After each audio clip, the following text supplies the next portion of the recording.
Државното јавно предпријатие колекторски систем кој го формира владата, само ќе го крпари дотраениот колектор и тоа врз основа на стара физибилити студија, иако се знае дека колекторот не функционира.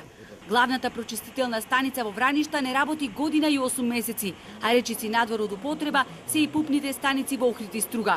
За таа цел ги искористивме исто така некоја физибилити студија која претходно беше сработена, каде што се предвидува некои 51 милион долари за реконструкција.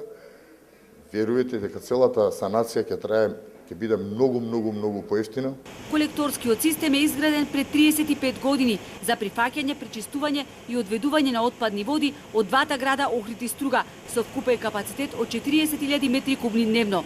Дел од непрочистените фекали и отпадни води директно се влеваат во реката Црндрим и Охридското езеро. Колекторот е во катастрофална состојба, исто така и канализацијата. Значи, се градит нова зграда или нови објекти, а замислите истовремено канализацијата и колекторот не се ни чепнати.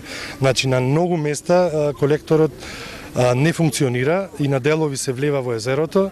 Експертите со години укажуваат дека иако се работи за огромна инвестиција, колекторскиот систем кој е еколошка бомба треба трајно да се реши со изграда на нов колектор, а дотогаш за тековно одржување на дотраениот колектор треба да се изградат уште 11 пумпни станици од предвидените 13. Зашто не работи колекторот? Затоа што градат пред 35 години. За 35 години ојде некој му кладе еден штраф тамо. Инаку формираното државно јавно предпријатие колекторски систем со седиште во Скопје, кое сега формално функционира, ќе почне со работа во месец октомври, а санацијата на колекторскиот систем ќе била готова на пролет идната година.